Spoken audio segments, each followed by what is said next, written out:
नमस्कार दोस्तों, आज के इस खूबसूरत दिन में मैं आप सभी दोस्तों का स्वागत करता हूं। देखो दोस्तों, आप या तो एनआईएसएम के इन्वेस्टमेंट एडवाइजरी लेवल 2 के एग्ज़ाम की तैयारी कर रहे होगे अपने सर्टिफिकेशंस को कंटिन्यू करने के लिए, या आप आने वाले वक्त के एक बहुत बढ़िया इन्वेस्टमेंट एडवाइज़र बनने वाले होगे। तो दोस्तों, दोनों जगह पर ये कुछ इंपॉर्टेंट क्वेश्चंस हैं जो आपके रिवीजन में आपकी हेल्प कर सकते हैं, या ये इंपॉर्टेंट पॉइंट्स हैं जिनको देखकर आप नोट्स अपने बना सकते हो। दोस्तों, इंक्रीजिंग ऑर्डर ऑफ डिफिकल्टी में मैंने इनको रखा है। आप मुझे आंसर करके चलो कि इक्विटी मार्केट का एक और नाम क्या होता है। कैपिटल मार्केट को कौन रेगुलेट कर कर चलता है। इक्विटी शेयर्स क्या रिप्रेजेंट करते हैं dash for a person in the company, मतलब एक कंपनी के अंदर किसी के पास अगर इक्विटी शेयर्स हैं तो वो क्या रिप्रेजेंट कर कर चलते हैं। इक्विटी की जो इन्वेस्टमेंट है और डेप्ट की जो इंस्ट्रूमेंट्स हैं, इक्विटी की इन्वेस्टमेंट एज कंपेयर टू डेप्ट की इंस्ट्रूमेंट्स कैसी कहलाती हैं। दोस्तों, एक टर्म है जिसको हम लोग buying and holding of shares के लिए यूज करते हैं। वो टर्म क्या है। इक्विटी प्रोडक्ट से इनकम के सोर्सेज क्या हैं।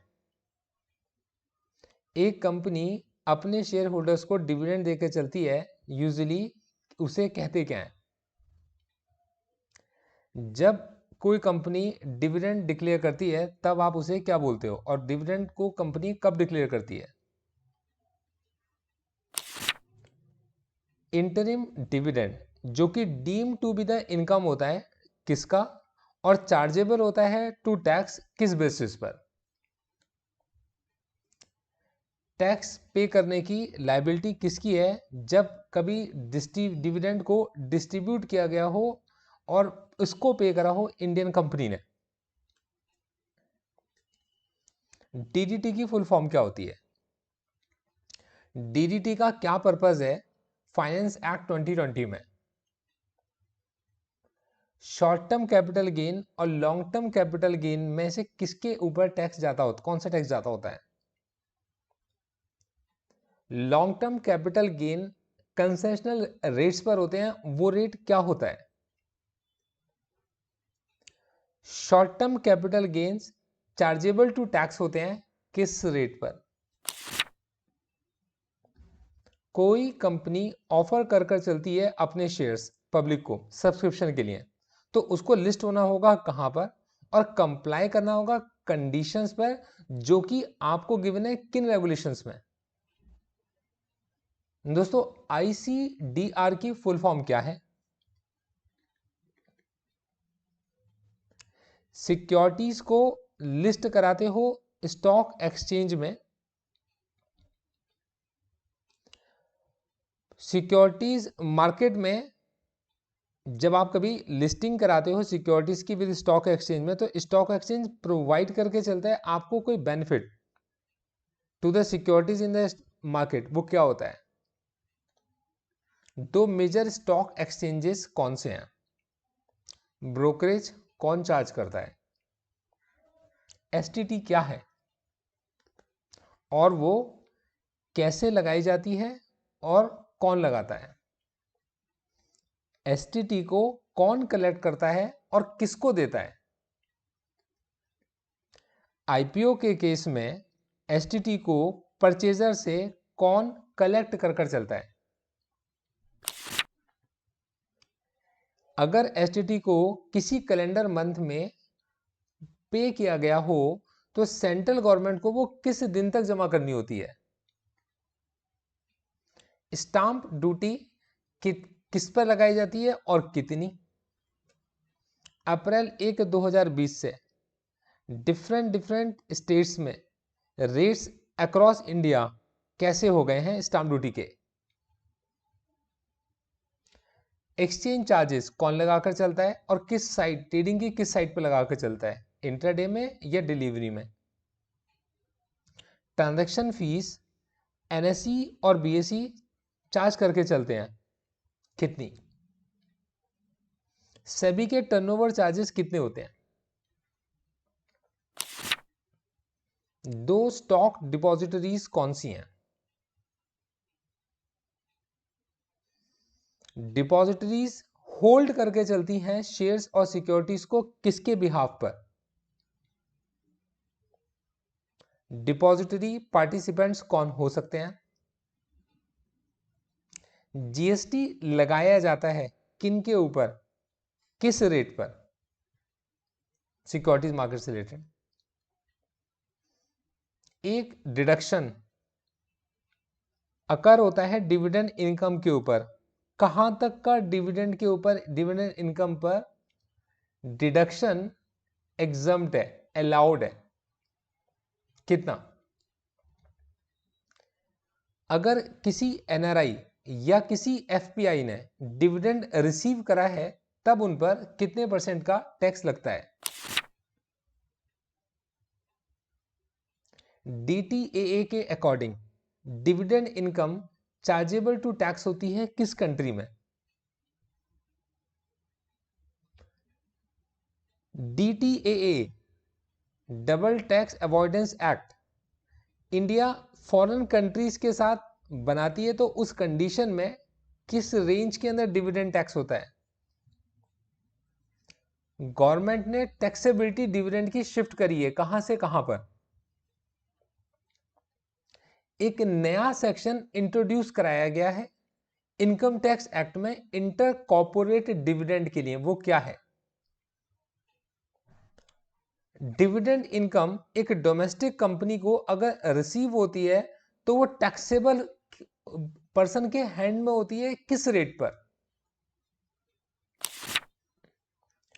अगर कोई डोमेस्टिक कंपनी किसी फॉरेन कंपनी में इन्वेस्ट करती है और फॉरेन कंपनी से डिविडेंड रिसीव करती है, तो उस कंडीशन में कितनी इक्विटी उसकी होनी चाहिए, मतलब कितने परसेंट उसके इक्विटी स्टेक होना चाहिए, और वो जो डिविडेंड रिसीव करती है उसके ऊपर कितना स्पेशल रेट ऑफ टैक्सेशन है? टैक्स किस सेक्शन के अंदर ग्रॉस अमाउंट ऑफ डिविडेंड में कैलकुलेट किया जाता है? ग्रॉस अमाउंट क्या होता है? शेयर्स जो किसी रिकॉग्नाइज स्टॉक एक्सचेंज पर लिस्टेड हैं उन्हें लॉन्ग टर्म कैपिटल एसेट कब माना जाता है? कितने महीने के बाद माना जाता है?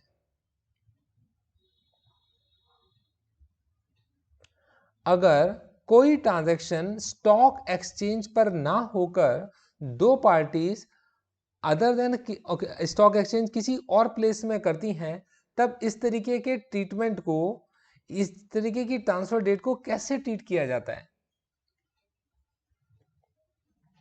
एफआईएफओ की फुल फॉर्म क्या है? एफआईएफओ मेथड क्या इंप्लाई करके चलता है? अगर एक इन्वेस्टर के अलग अलग अकाउंट्स में अलग अलग शेयर्स हैं तो एफआईएफओ मेथड कैसे अप्लाई होता है?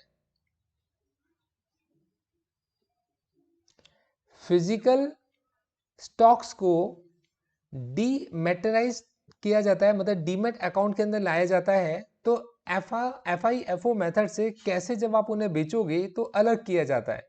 मतलब कहने का यह है कि कोई शेयर आपने 2001 में भी खरीदा हो सकता है, 2005 में भी, 2019 में भी।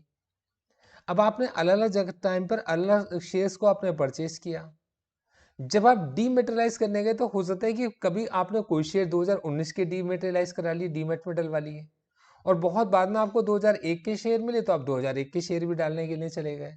तब उस कंडीशन में एफआईएफओ मेथड कैसे अप्लाई होगा? फाइनेंस एक्ट 2018 में long term capital gain taxable है, तो कैसे? कोई भी अमाउंट अगर एक्सीड करता है एक पर्टिकुलर अमाउंट को तो उसके ऊपर टैक्स लगता है, long term capital gain tax लगता है कंसेशनल रेट पर। वो कितना? इक्विटी के केस में एसटीटी की दो एक्सेप्शंस बताओ। ग्रांड फादर इन्वेस्टमेंट्स क्या है, रूल क्या है? ये ग्रांड गादर लिख दिया, ग्रांड फादर है, मतलब इन्वेस्टमेंट रूल क्या है?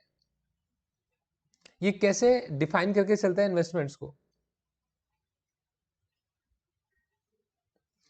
तीन चीजें होती हैं। एक, आपने शेयर को एक्वायर कब किया, कॉस्ट ऑफ एक्विजिशन। एक उस शेयर की फेयर वैल्यू क्या है और एक शेयर को आपने जब सेल किया उसकी कॉस्ट ऑफ कंसिडरेशन। तो आप वो स्पेशल केसेस जो एनआईएसएम की बुक के अंदर आपको सिखाए गए वो 3 स्पेशल केसेस क्या हैं उनके बारे में सोचिए, जिनमें 3 नहीं बल्कि 4 हैं, जिनमें अलग अलग केसेस के अंदर आपको कैलकुलेट करना है लॉन्ग टर्म कैपिटल गेन या long term capital loss. Fair market value कैसे निकालते हैं। एक एग्जांपल, 10 जनवरी 2017 को किसी शेयर को एक्वायर करा गया 120 में। 31 जनवरी 2018 में उसकी फेयर वैल्यू है 170 रुपए और जनवरी 2020 में जब आपने इसको बेचा तो 260 में बेचा। तो 120 में खरीदा, फेयर वैल्यू 170, 260 में आप इसे बेच रहे हो। Long term capital gain tax कितना है। दोस्तों ये है हमारा पार्ट 1 के कुछ इंपॉर्टेंट क्वेश्चंस। मैं आपको पार्ट 2, पार्ट 3 और पार्ट 4 ये चारों पार्ट्स आपके लिए अवेलेबल कराऊंगा। Thank you so much, all the best.